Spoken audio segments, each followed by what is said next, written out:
చేయండి. ఒక ఇచ్చాము 20 వచనంలో మనము చూసినట్లయితే 20 వచనం 20 కాడి నుంచి 23 వరకు ఉంటుంది. దేవుడు దేవుడు జీవము కలిగి చలించు వాటిని జలములు సమృద్ధిగా పుట్టించునుగా కనియు పక్షులు భూమిపైన ఆకాశ విశాలములలో ఎగురును కాక అని పలికెను. దేవుడు జలములలో వాటి జాతి ప్రకారంగా జలములు సమృద్ధిగా పుట్టించిన మహావృక్షములను జీవము కలిగి చలించు వాటన్నిటిని దాని జాతి ప్రకారంగా రెక్కలు గల ప్రతి పక్షిని సృజించెను. అది మంచిదని దేవుడు చూచెను. దేవుడు మీరు ఫలించి అభివృద్ధి పొంది సముద్ర జలములలో నిండి ఉన్న అన్నియు పక్షులు భూమి మీద విస్తరించిన కాకనియు వాటిని ఆశీర్వదించెను. అస్తమయమును ఉదయమును కలగగా 5వ దినం ఆయను 5వ రోజు అయింది. స్తోత్రం చేద్దాం. హల్లెలూయా. ఇదన్నీ కూడా ఒక్క రోజులో చేయబడలేదు అని తెలియపరచడానికి నేను ఇవన్నీ పెట్టుకున్నాను. ఇవన్నీ ఎందుకు చెప్తున్నానంటే ఒక్క రోజులో చేయబడలేదు. ఒక తల్లిదండ్రి ఏమీ రాలేదు, ఒక మాటతో రాలేదు, ఒక చూపు చూస్తే రాలేదు. చేతితో చేయబడింది కాదు, చేతితో చేయబడింది అయితే కాదు. అలాగే చేతితో చేయబడింది ఏంటంటే ఒక మానవుడు ఒక్కడే చేతితో చేయబడింది. ఇది కలుగును గాక అని శబ్దం ద్వారా చేశాడు. నోటి మాట శబ్దం. ఆ శబ్దమే మనము అందరికీ తెలిసిన విషయం. అది ఆ శబ్దం అనేది. అలాగే శబ్దం ద్వారా ఈ భూమిని, ఆకాశములు, పక్షులు, అలాగే జలరాశులు అవన్నీ కూడా కలిగి ఉన్నట్లుగా మనం చూస్తున్నాం. దేవుడు ఇలాంటివన్నీ కూడా చేసి ఫలించిన గాక, వృద్ధిపరచును గాక అంటాం. మానవ జాతి కంటే ముందు ఇవన్నీ చేయబడ్డాయి. ఇంకో మాటలో చెప్పాలంటే మానవుడి కంటే ముందు చేయబడ్డాయి ఇవన్నీ కూడా. మానవుడు లాస్టింగ్ చేయబడ్డాయి. మానవుడికి ఏం కావాలో అవన్నీ కూడా అప్పటి చేస్తా వచ్చారు. మానవుడికి నివాసం కావాలి. నివాసం భూమిని చేశాడు. తర్వాత వచ్చే తనకి ప్రకృతి కావాలి. అంటే చెట్లు ఇవన్నీ చేశాడు. వృక్ష ఫలాలు చెట్లు చేశాడు. అంటే వృక్ష ఫలాలు తినడానికి ఆహారం మానవుడికి. అలాగే మానవుడికి వెలుగు కావాలి. 4వ రోజు ఏం చేశాడు? వెలుగు కలిగించాడు. సూర్య చంద్ర నక్షత్రాలు చేసి అది కాలాలని సూర్యచంద్రులు చీపెట్టడానికి వాటిని పెట్టాడు. ఈ 4వ రోజు సూర్యచంద్రులు నక్షత్రాలని. తర్వాత 5వ రోజు వచ్చేసరికి ఇక్కడ ఏం చేస్తున్నాడంటే జలరాశులు చేస్తున్నాడు. అవి కూడా మానవుడికి అవసరమే. ఆహారంకి చేపలు తినవా చాలా. అలాగే ఆహారానికి అవసరము. అలాగే జలరాశి ఎంతవరకు నువ్వు పుట్టించగలుగుతావో అంతవరకు పుట్టించమని సముద్రానికి ఆర్డర్ వేశాడు. సముద్రానికి ఆర్డర్ పడేసాడు కదా.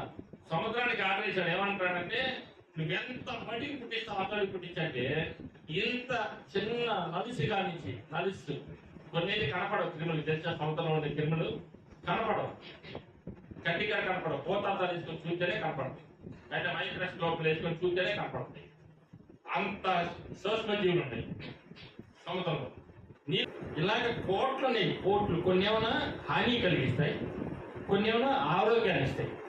తెలుసా మనకి? అది తెలియదు. గాలి పీలుస్తున్నాము. గాలి పీల్చేటప్పుడు గాలితో పాటు కోట్ల క్రిములు మనకి వెళ్తుంది, వాళ్ళకి వెళ్ళిపోతుంది. అంటే అది మైక్రోస్కోప్ వేస్తే మనం చూపించలేదు, గాలి పీల్చడం అవసరం. అందుకే చాలా మంది మాస్క్ పెట్టుకుంటారు. మాస్క్ ఎక్కువ వాడతారు చాలా మంది. డాక్టర్స్ కానీ వీళ్ళందరూ కూడా, చాలా మంది చదువుకున్న వాళ్ళు వీళ్ళందరూ కూడా ఎక్కువ మాస్క్ ఎక్కువ వాడతారంటే హాస్పిటల్ ఉన్నప్పుడు కానీ ఏదన్నా ఆ ఒక అందరిలో ఉన్న క్రిములు బయటకు వచ్చేసి ఆ బయటకు వచ్చేసిన క్రిములు మనకి లోనికి వెళ్ళిపోద్ది. అప్పుడు అందుకే అంటువ్యాధుల్లాగా మనకి కొన్ని వస్తూ ఉంటాయి. ఇట్లాగా బయట గాలి వీసినంతే ఇప్పుడు ఈ స్పష్టమైన అందుకే అంటారు చాలా మంది మనం ఏమనుకుంటామంటే అబ్బా ఈ టౌన్లో ఈ పల్లెటూరులో కంటే ఎడారిలో పోయి ప్రశాంతంగా ఉన్న మంచి చెట్లు మంచి ప్రకృతి కలిగిన ఆ ప్రాంతానికి వెళ్తే ఆరోగ్యకరమైన ఒక గాలి మనకు వచ్చింది అప్పుడు దాకా రాదు. ఇవన్నీ కూడా దేవుడు కలిగించిన కాక అంటే చిన్న క్రిమి కానించి మనిషికి హాని చేసే కానించి హాని చేయనంత వాటికి క్రిములు అన్నీ పుట్టించాయి. జలరాశులు పుట్టించాయి, సృష్టి అలాగే ప్రకృతి సృష్టించింది. సమస్తం భూమి దానిలో నుంచి రమ్మంటే అసలు పొట్ల పగిలితో వచ్చినాయి అంట. భూమి పుట్టించంటే చాలు పొట్ల పగిలిపోయి అంతే. మనిషికి హాని కలిగించే కొన్ని ఉన్నాయి, మనిషికి హాని కలిగించే కొన్ని ఉన్నాయి. ఇవన్నీ ఎవరు చేశారు అంటే దేవుడే వీటన్నిటిని కలుగును కాక అనగానే కలిగాయి అంతే. మనిషికి ఎంతవాడికి అవసరమో దేవుడికి తెలుసు, ఎంతవాడికి అవసరం లేదు కూడా దేవుడికి తెలుసు. మనిషి ఎంతవాడికి బ్రతకాలో దేవుడికి తెలుసు, మనిషిని ఎంతవాడికి బ్రతికించాలో కూడా క్రిములు ఉన్నాయి ఇప్పటికీ తెలుసా. నీకు హాని కలిగించకుండా ఆరోగ్యాన్ని ఇచ్చే క్రిములు ఉన్నాయి కొన్ని, ఆరోగ్యాన్ని కలిగించే క్రిములు. అవి మళ్ళా లోనికి వెళ్ళకపోయినా మన బ్రతుకు. ఇంకోటి చెప్పాలంటే అవి కొన్ని మనకి ఆరోగ్యాన్ని కలిగించే క్రిములు ఉంటాయి. అవి లోనికి వెళ్ళకపోయినా బ్రతకం. గాలితో పాటు లోనికి వెళ్ళాలి. బయటకు వచ్చేవి చాలా వస్తాయి. లోనికి స్వస్థమైన మంచి క్రిములు వెళ్తాయి. వచ్చేటప్పుడు మళ్ళా ఆ బయటకు వచ్చేటప్పుడు కొన్ని కలుషితమైనవి వస్తాయి బయటికి. కాబట్టి మన గాలి పీలుస్తాం వదులుతాం బయటకు వస్తుంటే లోనకు పోతుంది. దేవుడి సృష్టి చూడండి ఎట్లా ఉందో. ఇంత గొప్ప సృష్టికర్తను మర్చిపోయి మరి ఇక్కడో ఎక్కడో పాతాళంలో ఉంటే ఎట్లాగా. ఆమేన్ హల్లెలూయా. అందుకని ఇక్కడ అంటున్నాడు కదా 20వ వచనంలో ఏమంటాడంటే దేవుడు జీవము కలిగి చలించు వాటిని జలములు సమృద్ధిగా పుట్టించిన గాక అని పలికాడంతే. అంటే జలములు సమృద్ధిగా పుట్టించిన గాక. దాదాపు చిన్న జీవి కానించి త్రిమింగళం వంటివి ఉన్నాయి కదా. ప్రాణాన్ని ఎన్నిసార్లు యోనాన్ని ఎన్ని రోజులు వచ్చింది కడుపులో? 3 దినాలు ఉంచుకుంది. ఒక త్రిమింగళం పెద్ద శాపం కదా. యోనా దేవుడి యొక్క మాట వెళ్ళలేదని చెప్పేసి ఒకసారికి వెళ్ళమంటే ఇంకోసారికి వెళ్తున్నాడని చెప్పేసి తీసుకెళ్ళి సముద్రంలో పడేస్తే ఏమైంది? చేపకు రెడీగా ఆర్డర్ వేశాడు. ఏమని? ఎదిగో నా కుమారుడు వస్తున్నాడు, 3 దినాలు నీలో ఉంటాడు, ఈ 3 దినాలు నువ్వు మేత తినకూడదు, ఆహారం తినకూడదు. ఆహారం తింటేమైతే మిషన్ పనిచేసింది. మిషన్ పనిచేసినందుకో అది పోతాడు, లోహలానే పిచ్చైపోతాడు. అందుకని ఆహారం ఏం తినకూడదు, ఉపవాసం ఉండాలి 3 దినాలు. అంటే చచ్చినట్టుగా ఉందిగా. 3 దినాలు చచ్చినట్టుగా ఆ యోనాన్ని కడుపులో పెట్టుకొని 3 దినాలు ఏం మాట్లాడకుండా ఏం తినకుండా సప్పరించకుండా అట్లా ఉండిపోయింది. దేవుడు మాట అంటే సృష్టి కానీ, చేపలు కానీ, పక్షులు కానీ, జంతువులు కానీ ఈ ఒక సమస్తమును వింటున్నాయి, అన్ని వింటున్నాయి దేవుడి మాట. కానీ మానవుడు అంటలేదు. మానవుడు అసలు వెంట కూడా చెయ్యడు కూడా. బాబు నువ్వు పలానా పని చేయబాకు, పాపం చేయబాకంటే అంటున్నాడా? దేవుడు మంచిదే చెబుతున్నాడు, నువ్వు పలాని చేయబాకంటాడు అంతే. అలాగే యోనాన్ని దాదాపు 3 రోజులు కడుపులో ఉంచుకొని నిలువేపట్నంలో కక్కమంటే పోయి అక్కడ కక్కేసింది. నిలువేపట్నంలో కక్కితే అక్కడ పోయి సువార్త ప్రకటించాడు. పోయి ఆ నిలువేపట్నం 1,20,000 మంది మారిపోయారు. ఆమేన్ హల్లెలూయా. 25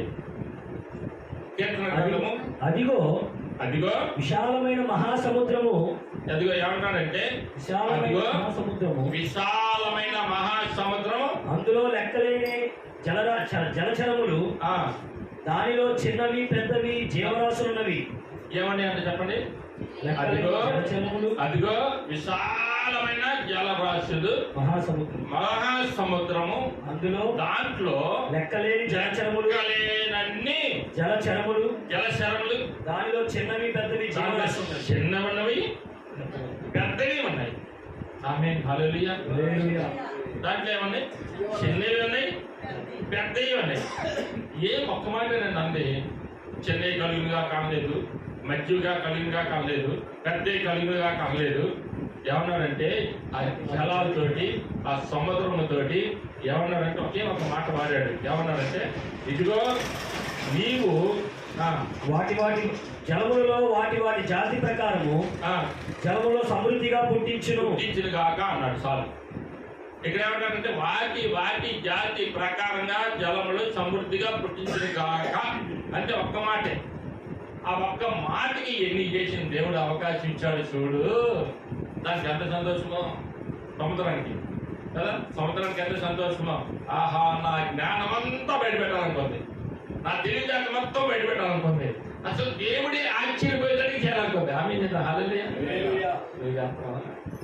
మనం చేస్తున్నావా? దేవుడు ఆశ్చర్యపడాలి నన్ను చూస్తే, దేవుడు ఆశ్చర్యపడాలి నన్ను చూస్తే, నేను చేసే పని చూస్తే దేవుడు మెచ్చుకోవాలి. అబ్బా ఏవో ఎంత గొప్పవాడు లేడు అన్నట్టుగా నన్ను చూసి అలాగా సాక్షి ఇవ్వాలి అనే మనకి ఆలోచన లేదు. కానీ జలరాశులకు ఉన్నది, సృష్టికి ఉన్నది, ప్రకృతి ఉన్నది, సముద్రాలకు ఉన్నది, నక్షత్రాలకు ఉన్నది, సూర్యుడికి ఉన్నది, అన్నిటికి ఉందంట. స్తోత్రం చేద్దాం. హల్లెలూయా. అన్నిటికి ఉంది. కానీ ఈ మానవుడిని తయారు చేశాడే, ఇష్టపడి మానవుడిని తయారు చేశాడే, ఈ మానవుడికి లేదు. సముద్రం ఏమనుకుందంటే ఇదిగో జీవం కలిగిన ప్రతి దాన్ని నువ్వు కలిగించు అనే ఒక్క మాట వాడితేనే చిన్నది మొదలుకొని, సూక్ష్మ జీవులు మొదలుకొని, పెద్ద పెద్ద త్రిమింగులాలు అది 2 టన్నులు కూడా ఉంటాయి. అక్కడ టన్నులు బరువు, పెద్ద టన్నులు బరువు ఉంటాయి. ఒక పడవను కూడా, ఓడను కూడా తల్లకిందులు చేసే ఉంటాయి. ఓడకు అట్లా లేచిందంటే సార్ వాడ తల్లకిందులు అయిపోతాయి. అలాంటి జీవరాశులు ఉన్నాయి. కానీ ఏమి కూడా మనుషులకి హాని కలిగించవు. అన్ని సముద్రంలో ఓడలు తిరుగుతాయా, దాని దగ్గరికి వచ్చేసి పక్క నుంచి చూసేస్తాయి. కానీ వాటిని తిరగేయడానికి ప్రయత్నం చేయదు. దేవుడి యొక్క సృష్టిని పాడు చేయగలి దేవుడు. యోనానే 3 రోజులు గర్భంలోంచుకోమంటే ఉంచుకున్న చేప యోనా అలాగే దేవుడి కన్నా బిడ్డల్ని నాశనం చేసింది. అది చెప్పండి, నాశనం చేయదు అది. అలాగే ఇక్కడ ఏమంటాడు, ఇంకా అక్కడ అందులో ఓడలు నడుస్తున్నాయి, దానిలో ఆటలాడుటకు నీవు నిర్మించిన మకరములున్నవి. ఏముంది అంట? నిర్మించిన ఓడలు నడుస్తున్నాయి సముద్రంలో, పెద్ద పెద్ద ఓడలు నడుస్తున్నాయి. కానీ ఈయన నిర్మించిన మకరములు ఉన్నాయంట. మకరం అంటే మామూలు కాదండి. అది యోగ గ్రంథంలో రాస్తాడు, మకరమును నువ్వు చూస్తావు, మకరమును నువ్వు కంట్రోల్ చేయగలుగుతావా అంటాడు. మకరమును కంట్రోల్ చేయడం ఎవడల్లా కాదు. మకరమును కంట్రోల్ చేయగలుగుతావా అంటాడు. దాంట్లో మకరములు ఉన్నాయి. తగిన కాలంలో నీవు వాటికి ఆహారం ఇచ్చినవని, తగిన కాలంలో వాటికి ఆహారం ఇచ్చినవని. ఎంత ఆహారం కావాలో తెలుసు. అంటే దేవుడు యొక్క గొప్పతనం చెబుతున్నాం. దేవుడు దేనికి తగినట్టుగా దానికి ఆహారం ఇస్తున్నాడు. ఆకాశ పక్షులకు నువ్వు ఇస్తున్నావు ఆహారము. ఆకాశ పక్షులు చూడండి, విత్తవు, పోయివు, పంట కూర్చుకొను. వాటిని పోషిస్తున్న దేవుడు శ్రేష్టమైన నిన్ను ఇష్టపడి చేసుకున్న నిన్ను నేను పోషించలేనా అంటాడు. అంటే నిన్ను పోషిస్తున్నా చేత కదా, వాటిని పోషిస్తున్నా నేను. వాటిని నేను పెడుతున్నావా? వాటికి ఎక్కడ సమకూర్చాలో తెలుసు, అవి ఎక్కడ ఆహారం తినాలో నాకు తెలుసు. అలాగే జంతువులు, అడవి జంతువులకి సకాలానికి ఆహారం వాటికి ఇస్తలేదా? అలాగే ఏది చూసే సముద్రపు చేపలకి ఆహారం మనం పెడతామా? అదే చెప్తున్నాడు, వాటికి ఆహారం సకాలానికి నేను పెడుతున్నాను అంటాడు. అన్నిటిని పోషిస్తున్న దేవుడు చిన్న జీవి కానించి పెద్ద త్రిమింగళం దాకా, చిన్న పక్షి కానించి పెద్ద రేడార్ పక్షుల దాకా, అలాగే చిన్న జంతువు కానించి పెద్ద జంతువుల దాకా పోషిస్తున్న దేవుడు చెప్తున్న మాట ఏంటో తెలుసా? నీవే నా మాట లేకపోతావు, కానీ అందరికీ నేనంటే ఇష్టమే, సృష్టి అంతటికి నేనంటే ఇష్టమే, నీకే నేను ఇష్టం లేకుండా పోయాను. తన్ను నా మీద, నా గుండెల మీద తంతున్నారు. ఆమె హల్లెలూయా. 17వ అధ్యాయం 25వ వచనం అపోస్తలుల కార్యక్రమం 17వ అధ్యాయం 25వ వచనం ఇక్కడ ఏమంటాడు? ఆయన ఆయన అందరికీ అందరికీ జీవమును జీవమును ఊపిరిని సమస్తమును దయచేయవాడు కనుక దయచేవాడు కనుక దానికి ఏదైనాను కొదువై దేవుడికి ఏదైనా సరే కొదువై ఉన్నట్లు మనుషుల చేతులతో సేవించబడిన వాడు సృజించబడిన వాడు చేయబడిన వాడు కాదు.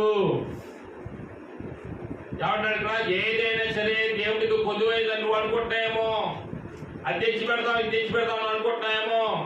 అన్నిటికీ జీవం అనుగ్రహించిన వాడు, అన్నిటికీ ఆహారం అనుగ్రహించిన వాడు, అన్నిటిని పోషిస్తున్న వాడు, అన్నిటిని చెల్లింపజేసిన వాడు, అన్నిటిని సృజించిన వాడు ఎలాంటి వాడో తెలుసా? నువ్వేదో నేను పోషిస్తున్నాను దేవుడిని అనుకుంటాయేమో, ఈ చేతులతో చెయ్యాలనుకుంటాయేమో అని అంటున్నాడు. ఆకాశం నా సింహాసనము, భూమి నా పాదపీఠము. ఎంతమంది నన్ను కడతావు? కడతావా? ఆకాశం అంతమంది నన్ను కడతావా? నువ్వు భూమి అంతమంది నన్ను కట్టగలుగుతావా? ఆకాశమే నా సింహాసనము, భూమి నా పాదపీఠము. అంతమంది నన్ను నువ్వే కడతావు. నాకు చిన్న నీ హృదయం ఇస్తే చాలు. ఆమె నాకేమొద్దు, చిన్న నీ హృదయం అందే. హృదయం అనే తలుపు వద్ద నుంచో నేను కసుతూ ఉన్నాను. ఆ తలుపు వరకు అట్లా తీయి చాలు. నీవు నేను కలిసి భోజనం చేస్తా ఉంటాను. ప్రకటన కూడా అంటే నాకు ఆ మందిరం వద్దు, అంత మందిరం నాకు కాదు, చిన్న హృదయం అనే మందిరం నాకు చాలు. ఆమేన్, హల్లెలూయా అంటున్నాడు. ఆయన అన్నిటినీ చలింపజేసేవాడు. మరొకసారి చదువుకుందాం. ఆయన అందరికీ జీవమును ఊపిరిని సమస్తమును దయచేయవాడు. అందరికీ జీవమునిచ్చేవాడు, అందరికీ ఊపిరినిచ్చేవాడు, సమస్తమును దయచేయవాడు. అది ఊపిరి ఆగితే చెప్పండి, రాశులకి జలరాశులకి ఊపిరి ఆపాడనుకో, అలాగే జంతువులకు ఊపిరి ఆపాడనుకో, ఆకాశ పక్షులకు ఊపిరి ఆపాడనుకో, మనకు ఊపిరి ఆపాడనుకో. ఊపిరి అంటే గాలి. గాలి ఆపితే ముక్కు నోరు పుచ్చుకొని ఒక గంట సేపు అంటే చూద్దాం, గట్టిగా బిగించుకోరు. ముక్కు నోరు పుచ్చుకొని ఒక గంట సేపు ఉండలేం. ఆ ఊపిరి ఆపితే ఏంటి పరిస్థితి? అందుకే అంటాడు ఆయన అందరికీ ఊపిరిచ్చేవాడు, అందరికీ జీవం ఇచ్చేవాడు, ఆయన సమస్తము దయచేవాడు కనుక మనకి ఏదైనా కొదువైనట్లు మనుషుల చేతులతో సేవింపబడేవాడు కాడు. ఆయనకి ఏదైనా కొదువై ఉన్నట్లుగా మనుషుల చేతుల్లో నుంచి సేవించబడిన వాడు కాదు. ఆమె హల్లెలూయా. ఏదైనా నాకు కొదువు అనుకుంటారా? మొత్తం నాదేగా. మీరు చెప్పేది ఏం చేసినాయి కదా, నాకు రావా? అడవి జాతి జంతువులు చూస్తే రావా? మేకలు చూస్తే రావా? పక్షులు చూస్తే రావా? జలరాశి చూస్తే రావా? నేను తినాలే కానీ దా అంటే చాలు. రా అంటే వాళ్ళిపోతాయి.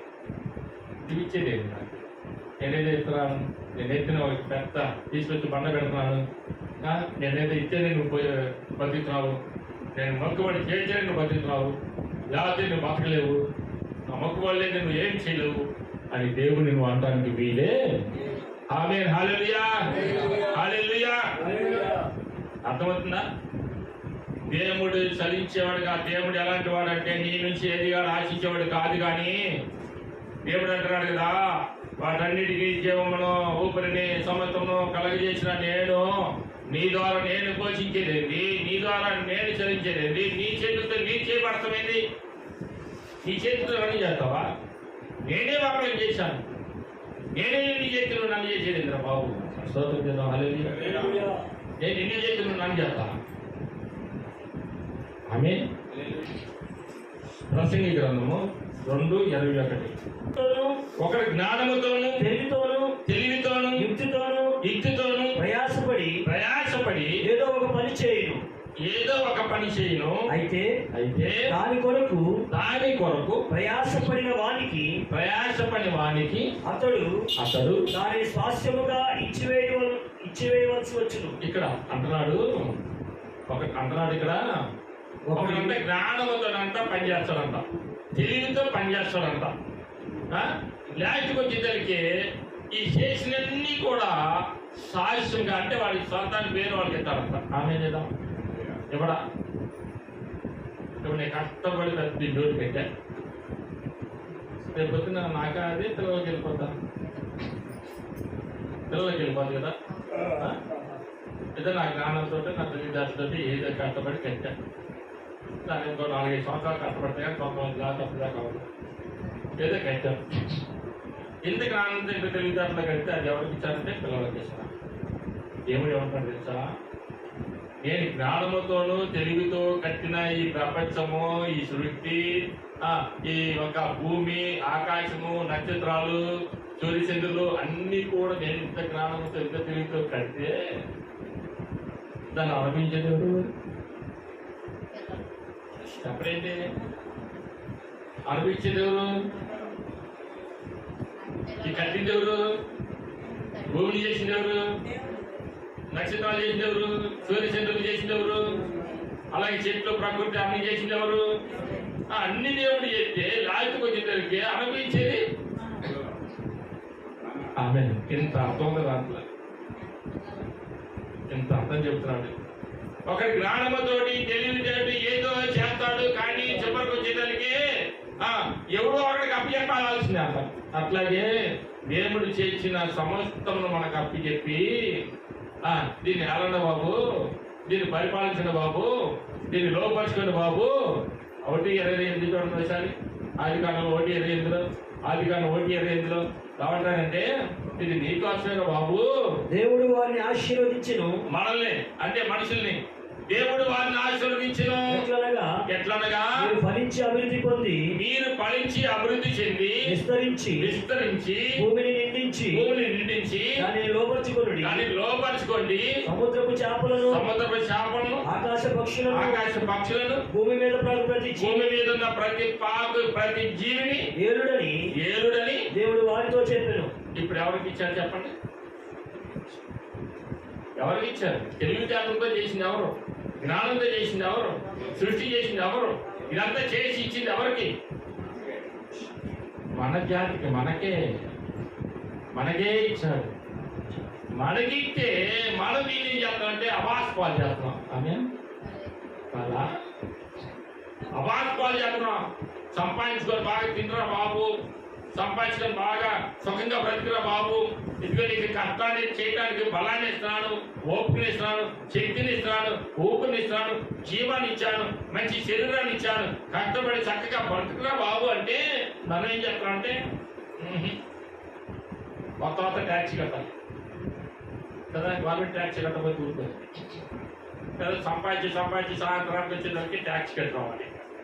కొద్ది నుంచి దాంట్లో పాపం రిచార్జ్ దొరుకుతాడు, పాపం కష్టపడతాడు, బండ్లు ఆగుతాడు, పట్టమని చేస్తాడు, మోసం అవుతాడు, ఇన్ని చేస్తాడు. ట్యాక్సీ వచ్చేసరికి ఎక్కడికి వెళ్తాయి?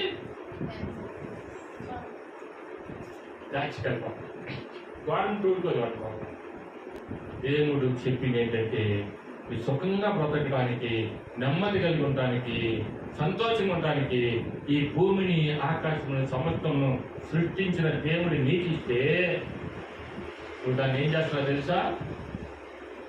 నేను సృజించింది నీ కొరకే నేను తెలివితేటలతోటి, జ్ఞానముతోటి వీటిని కష్టపడి ప్రయాసపడి నేను ఈ భూమిని, ఆకాశమును, సమస్తాన్ని రోజుకొకటి చొప్పున 6 రోజులు 6 దినాలు కష్టపడి నీ కోసం చేస్తే నువ్వు దాన్ని అనుభవించలేకపోతున్నావు.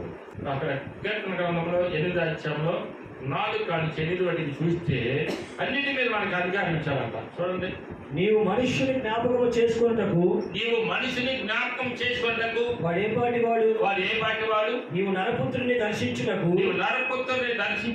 వాడు ఏ పాటి వాడు, దేవుని కంటే వాడిని కొంచెం తక్కువ అనిగా చేసి ఉన్నాడు. ఎవరికంటే? దేవుని కంటే. చెప్పండి, దేవుని కంటే వాడు. చెప్పండి, దేవుని కంటే. మీరు చెప్పండి, చెప్పండి అక్కడ చెప్పండి. దేవుడి కంటే కొంచెం తక్కువగా చేయబడి ఉన్నాం. మనకి ఇంకా ఏమి ఇచ్చారు తెలిసే కింద భాగంలో ఏమంటాడు కదా, చూడండి ఒకసారి. మహిమా ప్రభావములతో వారికి కిరీటము ధరింపజేసి ఏం చేశారంట? మనకి కిరీటాన్ని ఇచ్చారంట. మహిమా ప్రభావములతో మనకి కిరీటాన్ని ధరింపజేస్తున్నాడు. రేపు నీ చేతుల మీద వానికి అధికారం ఇచ్చి ఉన్నావు. ఈ చేతి పనుల మీద. ఎవరి చేతి పనుల మీద చెప్పండి? ఎవరి చేతి పని? దేవుడి చేతి పని. సృష్టి అంతా కూడా దేవుడి తయారు చేసింది, దేవుడు పలికితే వచ్చింది. ఆయన చేతి పనుల మీద అన్నింటి మీద ఏమిచ్చాడు? మనకి అధికారం ఇచ్చాడు. నీ పిల్లవాడికి నువ్వు అధికారం మీద ఎవరికి ఎత్తాడండి? ఇంకోళ్ళకి ఎత్తావా?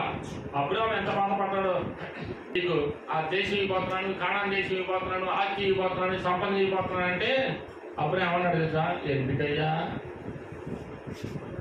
ఇచ్చి ఏం ఉపయోగం? నాకు కొడుకు లేదు, సంతానం లేదు, ఏమి లేదు కదా. ఆ ఎలియాజరు నా దాసుడు ఉన్నాడే, ఆ ఎలియాజరుకి ఇవ్వాలా? నేను తీసుకెళ్ళి నా దాసుడికి ఇవ్వాలా? అంటే నా కొడుకులకి ఇచ్చుకుంటే నాకు సంతోషం, కానీ ఎవరికో బయటోడికి ఇస్తే నాకేం సంతోషం అంటున్నాడు.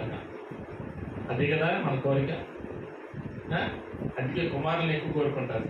అమ్మాయి ఎత్తుకుపోతే కొడుకు ఎత్తుకు తీసుకొస్తానని. ఏ కాడికి మన దగ్గర మన కొడుకులకి ఆర్చి కట్టబెట్టాలని ఆశ. అదే ప్రభు అంటాడు. ఏమంటాడు తెలుసా? నా కుమారులైన మీకు మహిమా కిరీటం ఇచ్చాను, నా కుమారులైన మీకు సమస్త వాటి మీద అధికారం ఇచ్చాను అంటున్నాడు. ఇంకేంది?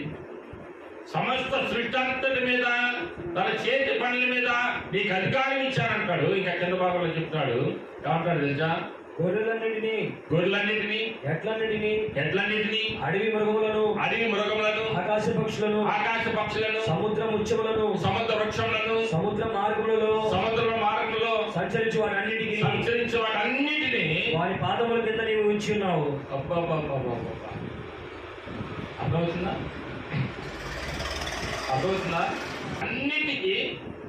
అన్నిటిని మన పాదాల కింద ఉంచాడంట.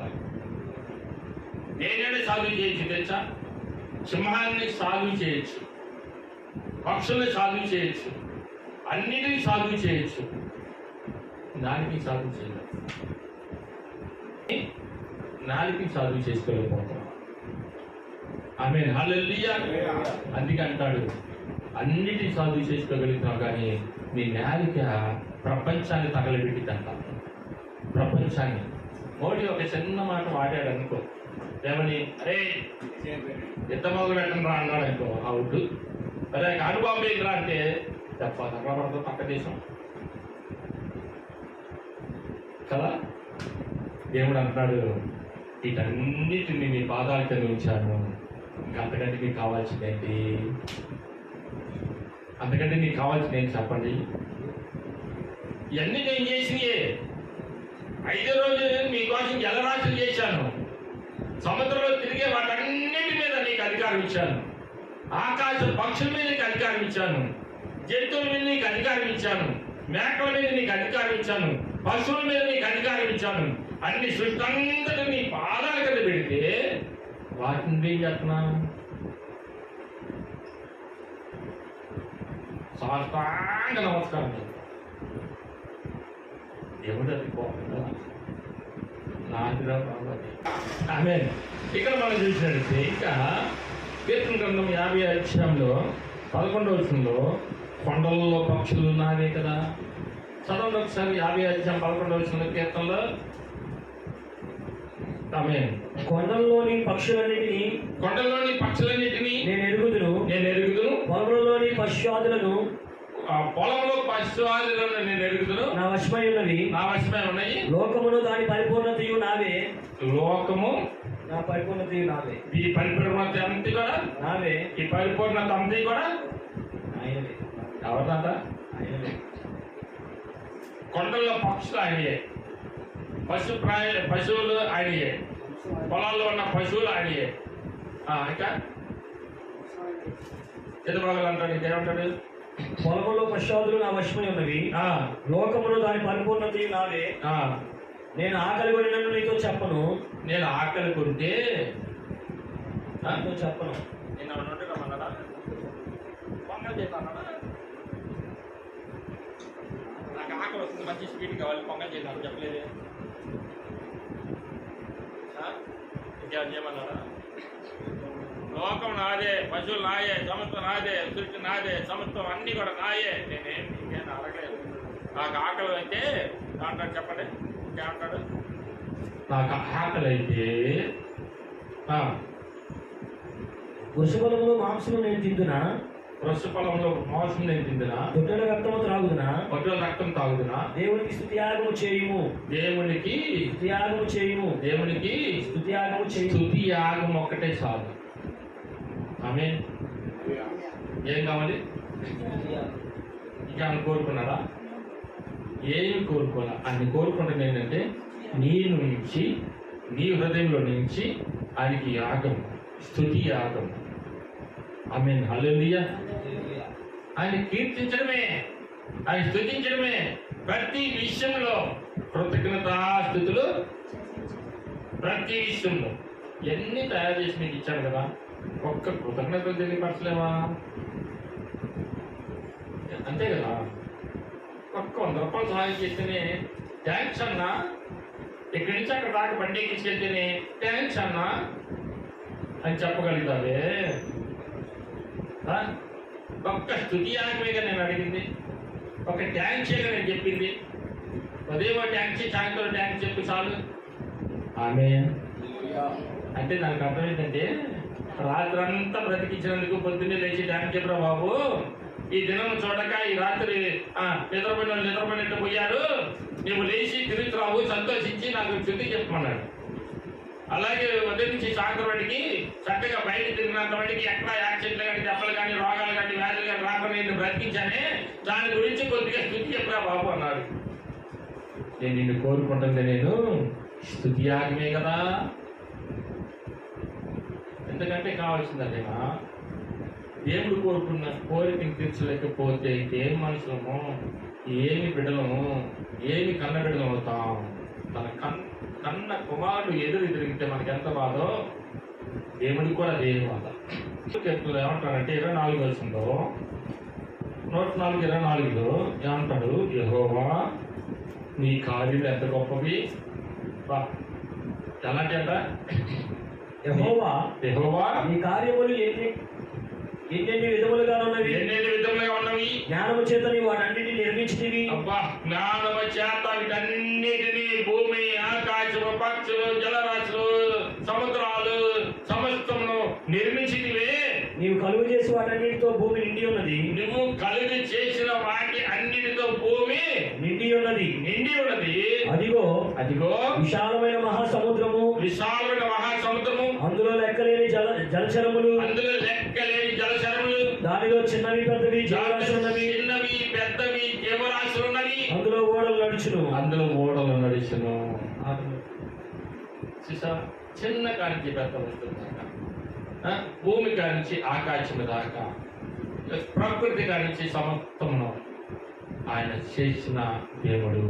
అన్నిటితోటి భూమిని నించి వేసినాడు, ఖాళీ లేదు ఎక్కడ. అడవులు చూస్తే చెట్లతో నిండిపోయింది, కొండలతో నిండిపోయింది. అలాగే కొన్ని ఇళ్లతో నింపేశాము, పొలాలతో నింపేశాము, అన్నీ నిండిపోయినాయి. పశువులతో, పక్షులతో, జంతువులతోటి, మనతోటి నింపేశారు. ఇదే కదా దేవుడు అడుగుతుంది. ఎక్కువగా ఆశ పోకుండా నా కొరకు మీరు జీవించాలని నేను కోరుకుంటాను అంటారు. ఎక్కువ ఆశపోవద్దు. దేవుడు రాకడ సమీపిస్తుంది. దేవుడు మాట్లాడుతున్న మాటలు విందాం. దేవుడి సృష్టి మీద అధికారం కలిగి ఉన్నాం. దేవుడు అన్నీ మనకి ఇచ్చేశాడు. దేవుడు ఇచ్చిన వాటిని ప్రేమిద్దాం, దేవుడిని ప్రేమిద్దాం. వీటన్నిటిని ఇచ్చిన దేవుడిని ప్రేమించాలి. దేవుడు అవునా? చిన్న చిన్న అధికారం అస్సలు ఎవరా అనేది, సృష్టికర్త ఎవరా అనేది ఆయన్ని చేయించి ఆయన సంతోషిస్తాడు. అంతేకాని మనుషులు దేవుళ్ళు లాంటి వాళ్ళు అని చెప్పేసి మనుషులు ఏమంటాడు? దేవుడి కంటే కొంచెం తక్కువగా చేయబడి ఉన్నారు అంటాడు. అలాగని మనుషులు దేవుడిని చేద్దామా? అలాగని మనుషులు పాదాల మీద పడదామా? అలాగని మనుషులు దేవుడి కంటే కొంచెం తక్కువగా చేయబడ్డాడని దేవుడే చెప్పాడు కదా. అందులో దేవుడే కదా మనుషులను పాదాల మీద పడితే దేవుడికి అంత గొప్ప. నాకు రావాల్సిన మహిమ ఎవరికి పోకూడదు. దీన్ని బట్టి మనం అర్థం చేసుకోవాల్సింది ఏంటంటే దేవుడికి రావాల్సిన మహిమ దేవుడికి ఇద్దాం, దేవుడిని స్తుతిద్దాం, ఆరాధిద్దాం. దేవుడే మహిమ పొందుడుగాక.